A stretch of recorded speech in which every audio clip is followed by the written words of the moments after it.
ပြည်သူလူထုကိုပျော်ခွင့်ပေးလိုက်ပါမင်းအောင်လှိုင်ရဲ့မင်္ဂလာပါခဲဦးရှင်ထဲမှာကြိုဆိုပါရခင်ဗျာကျွန်တော်တို့ရဲ့ရှင်ထဲအဆိုရင်မြန်မာနိုင်ငံအတွင်းကလက်ကျန်တော့ဖြစ်ပေါ်နေတဲ့နိုင်ငံရေးသတင်းတွေကောင်းများကိုတင်ဆက်ပေးနေတဲ့ရှင်ထဲပဲဖြစ်ပါတယ်ခင်ဗျာဒါကြောင့်မလို့ကျွန်တော်တို့ရဲ့ရှင်ထဲကိုစောင့်မျှော်အားပေးကြဖို့တောင်းဆိုပါတယ်ခင်ဗျာကြားမှုကိုပဲလှစ်ပြတာဒါလို့အတိအကျအတိပြုလို့မရပါနဲ့ညကိုကြော်စွာလွင်ခင်ကြီးဘိုးချုပ်ကြီးရှာပြည့်လဘကတိုင်းမှုတို့ပေါင်းပြီးမင်းအောင်လှိုင်ကိုနန်းတွင်းထဲမှာထိလိုက်တယ်ဆိုတော့တကယ်မဟုတ်ပါဘူးလို့ထွက်ညင်းလာပါတယ်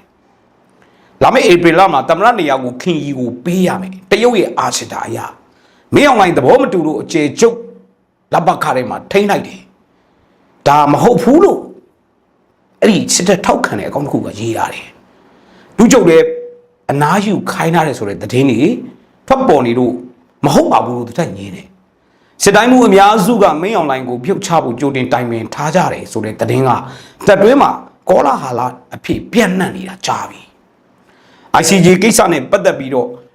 ပြည်မှုအားလုံးကိုမင်းအောင်လှိုင်နဲ့စိုးဝင်းကိုပုံချပြီး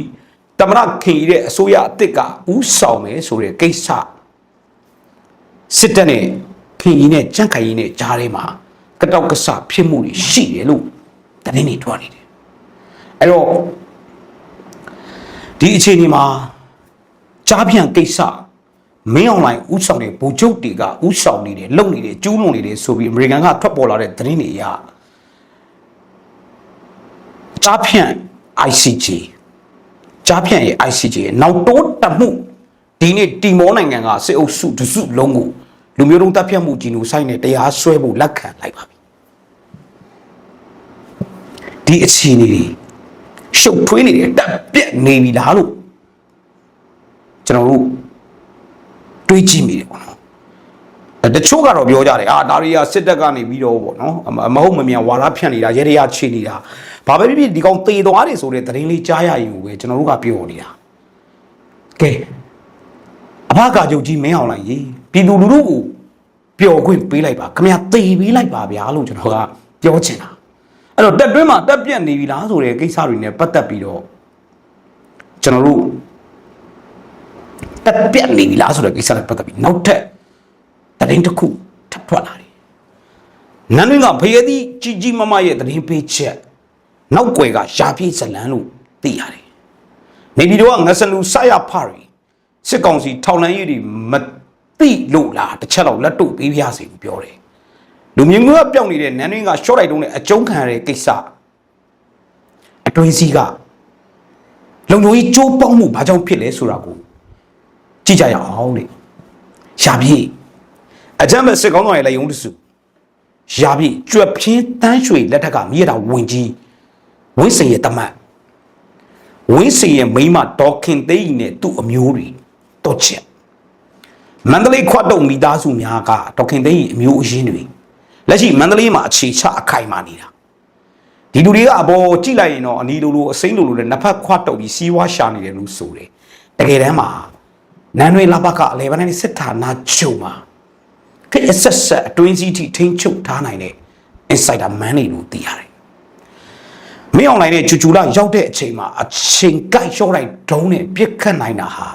ရာပြင်းနဲ့အလွန်နီးစပ်တဲ့မန္တလေးဆွေမျိုးစုမန္တလေးနန်းတွင်းကိုအဝင်အထွက်သတင်းတွေအကုန်သိတဲ့သူကလွဲရင်ကျန်တဲ့လူဘယ်သူဖြစ်နိုင်ပါလဲဆိုတဲ့သတင်းတွေထွက်ပေါ်နေတယ်အချိန်ကိုက်ကြီးဗျာချူချူလာအောင်မင်းအောင်လှိုင်ကိုရှောက်တဲ့အချိန်မှာရရချီလို့မတာပေါ်ရတဲ့ဘဝဖြစ်ဖို့ဖြစ်သွားပြီလားဖြစ်နေပြီလားတော့မသိပဲဖြစ်ဖို့ဘွယ်ချင်းပြီးအဲ့နာမှာအပိုင်းပိုင်းပြက်မတာပေါ်ဖို့လက်တစစ်အလိုမှာဒီကိစ္စတွေကိုမင်းအောင်လှိုင်ရဲ့လူယုံရာပြည့်ရဲ့တမတ်တန်းရွှေလက်ထက်ကမိရတာဝကြီးဝင်းစိန်ရဲ့တမတ် sorry တန်းရွှေရဲ့မိရထားဝင်ကြီးဝင်းစိန်ရဲ့တမတ်ရာပြည့်နဲ့မန္တလေးမှာအခြေချနေတဲ့ရာပြည့်မိသားစုဆွေမျိုးအတိုင်းဝိုင်းနေပတ်သက်ဆက်ရှက်မှုကိပါမလားဆိုတော့ရုရှားနဲ့စစ်တပ်ဆိုင်ရာပူးပေါင်းဆောင်ရွက်ရေးစာချုပ်ဆိုတာဟာရှင်းရှင်းပြောရရင်ဖက်စစ်တပ်စီကအစီရောအသားရောမျိုးဖို့တိုင်းပြည်ရဲ့တည်ရန်ဇာတ်တွေခိုးယူဖို့လက်သိထိုးလုံးကြတယ်ဘွဲပါဘာကြောင့်လို့ပြောလဲဆိုတော့သူလက်နက်ကိုဘီလီယံဒေါ်လာနဲ့ဒေါ်လာဘီလီယံနဲ့ချီပြီးရောင်းနေတဲ့အီရန်ကိုတော့အမေရိကန်ဝင်တိုက်မယ်ဆိုတဲ့အချိန်မှာအကာအကွယ်မပေးနိုင်ဘူးလို့ပြောရတဲ့ရုရှားစီက စစ်အုပ်စုကတွားပြီးတော့အားကိုးပြန်ပြီဗျအချင်းကြီးကတော့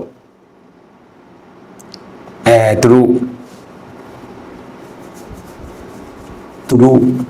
လူပေါင်းမာနေပြီတရုတ်ကလည်းပြည်တွင်းမငြိမ်စိမ်တဲ့အခြေအနေဖြစ်နေတယ်အဲ့တော့ပြည်သူလူထုကိုပျော်ခွင့်ပေးလိုက်ပါကွာသိပေးလိုက်ပါမင်းအောင်လိုင်ဟာလို့ကျွန်တော်တို့ကပြောချင်တာခင်ဗျားတို့ရောအဲ့တိုင်းပြောချင်တယ်မလားအဲ့တော့ဒီနေရာမှာဗီဒီယိုလေးတစ်ပုဒ်ကျွန်တော်ဂျာညက်ပြမယ်ကျွန်တော်တို့ပြည်သူလူထုကိုခင်ဗျားတို့ပထွေးသေးခင်ဗျားတို့ပထွေးကိုလွမ်းမနေနဲ့တဲ့ကြွလိုက်တုံးနဲ့ထိပြီးတော့မသေးဘူးတဲ့ဘာလို့ပထွေးကပြန်ထွက်လာမှာဆိုပြီးတော့ပြည်သူလူထုကိုရင်းရင်တည်တည်ပြောတယ်ကြော်မျိုးမေးကြည့်ပြီနော်ငါတို့ကမျောနေတာမဟုတ်သိစေချင်နေတာကြော်မျိုးမေးလို့ကျွန်တော်ဒီနေရာကနေပြောလို့ပါတယ်မင်းတို့ကငါပြောထားတယ်တတိရှိရင်ခရီးစဉ်ချိန်ညာလိုက်မင်းတို့စစ်ဗိုလ်ချုပ်အားလုံးငါတို့ရောက်အောင်ပြင်မယ်လို့စိတ်ခေါ်ပြီးသားကြော်မျိုးမေး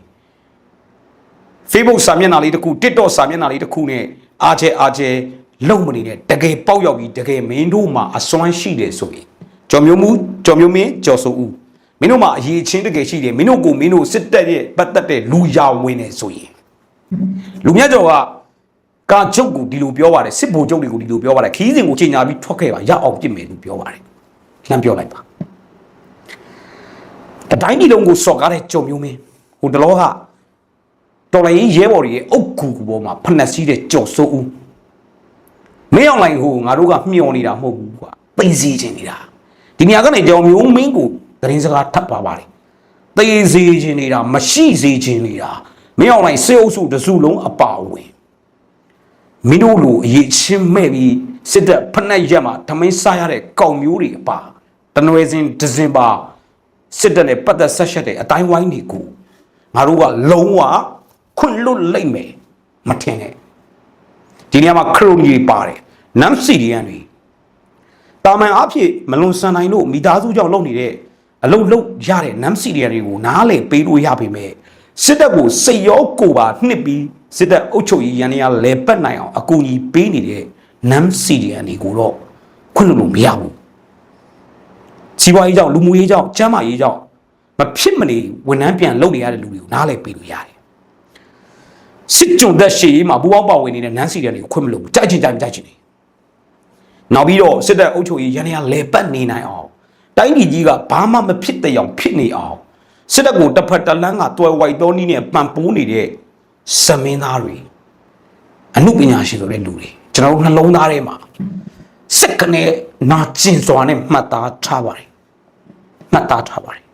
ဒီနေရာမှာပြည့်ရလေးတခုခင်ဗျားတို့ကိုကျွန်တော်ပြောပြချင်တယ်မနေ့က Grammy ဆုပေးပွဲမှာ Grammy ဆုပိုင်ရှင်နှစ်ယောက်က ICE fuck ICE ကတော့ခံတက်စီးကြသွားတာပါပဲ။ကိုကငတိုင်းချောင်းတိုင်းကလည်းဝင်လို့မရတော့ဘူး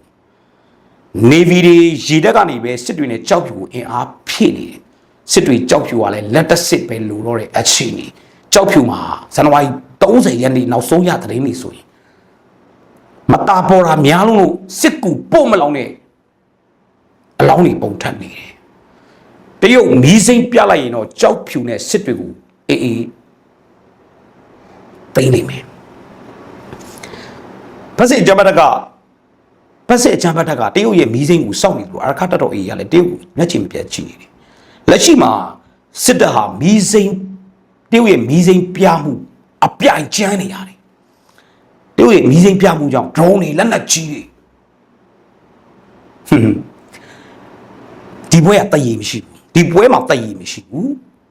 စစ်ကောင်စီရဲ့ထိပ်ပိုင်းမိသားစုစစ်ဗိုလ်ချုပ်စစ်အုပ်ချုပ်ရေးအစစ်မြင့်ခွေးသွားစိတ်တွေနေပြီးတော့ရန်ကုန်ကိုပြောင်းပြေးနေပြီးစစ်တွေရွာပြင်ကပြည်သူတို့ကိုလူသားတတိုင်းလှုပ်ပြီးတော့ပြည်သူစစ်တွေနဲ့မနေခုခံနေရတဲ့အခြေအနေကဲဒီလောက်ဆိုရင်ကျွန်တော်တို့ဖက်စစ်တပ်ရဲ့အခြေအနေကိုမြင်ရမှာပါဒါပေမဲ့ဒါဟာမျောလင့်ချက်အမားတွေပေးနေတာမဟုတ်ဘူးလက်ရှိမြေပြင်မှာတကယ်ဖြစ်နေတဲ့အခြေအနေနောက်တစ်ခုကလေကျွန်တော်ပြောချင်တာလေညီကုန်းချုပ်ကဒေါ်ဆန်းစုကြည်ကိုချစ်ပါတယ်ဆိုတဲ့အမိသားသမီးများကိုမှာပြောချင်တာပါဒေါ်ဆန်းစုကြည် သို့မဟုတ်လူပုဂ္ဂိုလ်တယောက်ကိုလေးစားထင်ကြီးယုံကြည်ချစ်မြတ်လို့ဒေါအောင်ဆန်းစုကြည်တဲ့သူကြင့်ကြံရမှာမဟုတ်ဘူးလားဒေါအောင်ဆန်းစုကြည်ဟာလေမြန်မာဒီမိုကရေစီတိုက်ပွဲအတွက်မြန်မာပြည်အတွက်သူ့ယောက်ျားကင်ဆာနောက်ဆုံးအဆင့်ဖြစ်နေတာတော့အမေရိကအင်္ဂလန်ကိုပြန်ပြီးတော့မပြုစုပဲတိုင်းပြည်ထဲမှာပဲနေပြီးစစ်တပ်ကိုအန်တုပုံကန်ခဲ့တယ်အမေသားသမီးများဆိုတဲ့လူတွေကဘာလို့အမေရိကထွက်ပြေးပြီးတော့လေကျဲနေရလဲဗျာဒေါအောင်ဆန်းစုကြည်ကိုချစ်ပါတယ်ဆိုတဲ့လူတွေတိတ်တန်းစီကြည့်လိုက်ပါဘာလို့အမေရိကကိုထွက်ပြေးပြီးတော့ဒေါအောင်ဆန်းစုကြည်လို့မချစ်ကြံနိုင်မဲနဲ့ဗဇက်ကဒေါအောင်ဆန်းစုကြည်လို့ဗဇက်ကဒေါအောင်ဆန်းစုကြည်ကိုချစ်ပါတယ်ပြောပြီးလှုပ်ရှားတာတွေရက်ကြပါတော့လို့မှားကြရင်ရှေ့9နှစ်တာကာလရဲ့အဟောတိကံဖြစ်မှုတွေကိုသင်ခန်းစာယူရင်း